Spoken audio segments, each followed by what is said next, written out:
Program Levice vsebuje višji davek na dobiček, vsebuje višje prispevke za pokojninsko in invalidsko zavarovanje delodajalcev, vsebuje predlog nepremičninskega davka in tako naprej. Skratka, problem s to pogodbo je, da tega drugega prihodkovnega dela ni in da je na odhodkovnem delu preveč nepotrebnih odhodkov.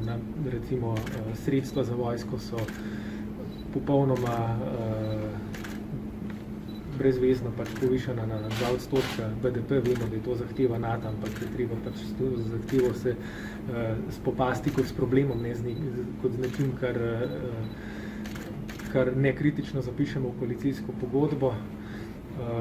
Tam so že omenjene bataljonske skupine in tako dalje.